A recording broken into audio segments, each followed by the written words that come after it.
Big TV భక్తి సమాచారం WhatsApp ఛానల్లో జాయిన్ అవ్వండి. అన్ని విశేషాలు ఎప్పటికప్పుడు తెలుసుకోండి.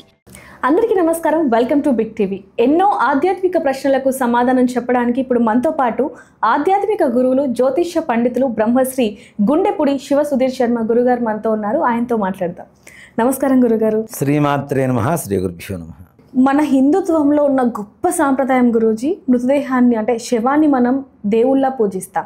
ఎక్కడైనా సరే ఎవరైనా చనిపోయారంటే దూరం నుంచి అయినా సరే మనం మొక్కుకుంటాం. అలాంటి మంచి సాంప్రదాయంలో ఉన్న మనం, హిందుత్వంలో ఉన్న మనం తల్లిదండ్రులకి ముద్ద పెట్టలేని పరిస్థితుల్లో ఉన్నామంటే, చనిపోయాక కూడా కర్మకాండలు కూడా చేయలేని పరిస్థితుల్లో ఉన్నామంటే దీన్ని ఎలా చూడాలి అంటారు? మొన్న మధ్యాహ్నం ఒకతను దాదాపు వరంగల్లో ఒక 70-80 కోట్లకు ఆస్తుంది నాన్న. అతనికి భార్య లేదు, పిల్లలు లేరు, తల్లి తండ్రి చనిపోయారు. ఎవరో శరణం పొందుతున్నాడు. అక్క చెల్లెళ్ళు కావాలని చెప్పి అతన్ని చంపేశారు నాన్న, ఆస్తి కోసం. అక్క చెల్లెళ్ళు ఆస్తి కోసం చంపేశారు. మేనల్లుడే. ఆ వీడియో కూడా నా దగ్గర ఉంది. తను చనిపోయిన తర్వాత వాళ్ళందరూ భయపడుతూ మళ్ళీ వీడియోలు తీయటమో ఇదంతా, ఆ వీడియోలు కూడా నా దగ్గర ఉన్నాయి. చంపేశారు, ఆస్తి మొత్తం తీసేసుకున్నారు. కర్మకాండ చేయలేదు నాన్న, దానం చేసేసి వదిలేశారు అంతే, ఇంకేం లేదు. కర్మ లేదు, ఏమీ లేదు.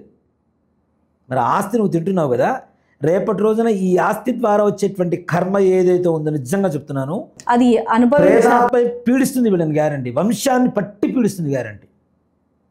మొత్తం నాశనం చేసి పడేస్తుంది వంశాన్ని. కానీ గురుగారు, డబ్బు అనేది మళ్ళీ ఇంత నీచమా? అంటే తల్లిదండ్రులు వావి వరుసలు లేకుండా హత్యలకి, మానభంగాలకి ఇంతగా ప్రేరేపిస్తుంది అంటే డబ్బు అనేది అంత...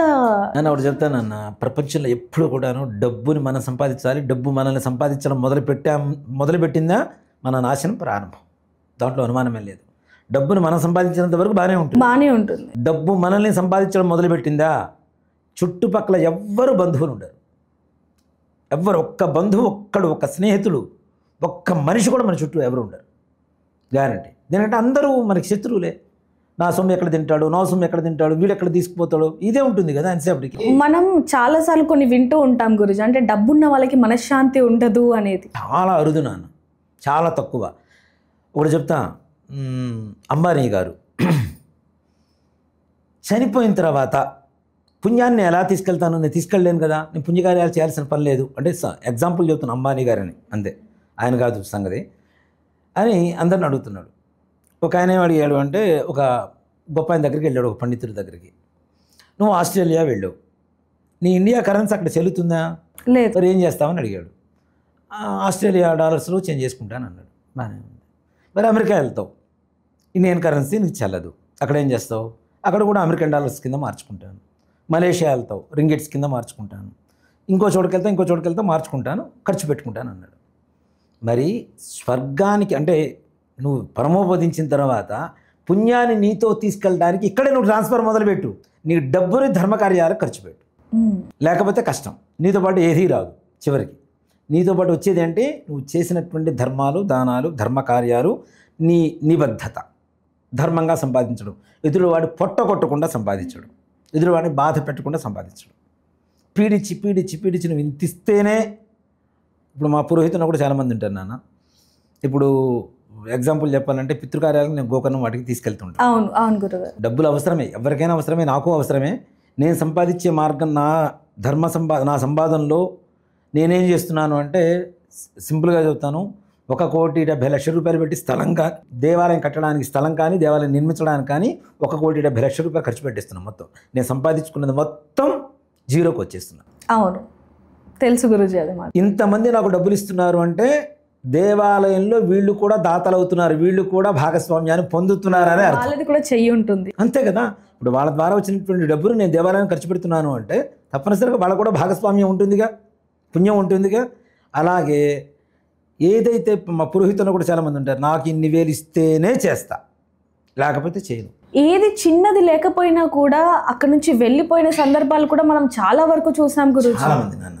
దీంట్లో ఇప్పుడు గోకర్ణమే తీసుకెళ్తుంటాం ప్రతి నెల. మేము తీసుకెళ్ళేటప్పుడు కొంతమంది ఉంటారు ఇవ్వలేని పరిస్థితి, ఛార్జీలు కానీ పూజ కానీ మొత్తం నేను తీసుకెళ్తా. ఎవ్రీ మంత్ 4-5 మెంబర్స్ని తీసుకెళ్తుంటాను నేను. అదేంటి, ఎందుకు తీసుకెళ్తున్నారు అంటే, ఇది అందరికీ చెప్తే ఏమవుతుందంటే అందరూ ఇదే ఉన్నవాళ్ళు కూడా ఇదే మార్గంలోకి వస్తారు. ఇప్పుడు 100 కోట్ల రూపాయలు ఉన్నవాడు కూడా ఇంత అమౌంట్ అని చెప్తే ఒక 5,000 తగ్గించండి గారు అని అడుగుతాడు. అయ్యగారి దగ్గరకు వచ్చేసరికి. అవును. అంతే. మళ్ళీ కొడుక్కెళ్ళి బ్రాండెడ్ బట్టలు కొనాలి అంటే 30,000 అంటే 30,000 ఖర్చు పెడతాడు.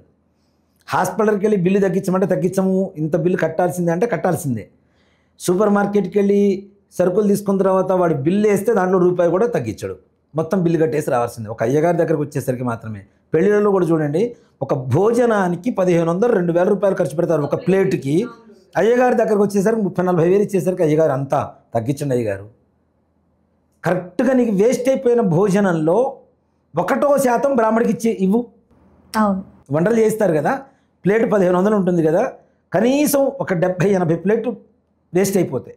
ఎవ్వరు తినరు. 108 రకాల వంటలు చేస్తారు. అవును, అవి అందరూ కూడా పూర్తిగా తినరు. అందరూ ముట్టుకుంటారు, ముష్టెత్తి మరి అడుక్కొని మరి ముట్టుకొని అక్కడ పడేస్తుంటారు.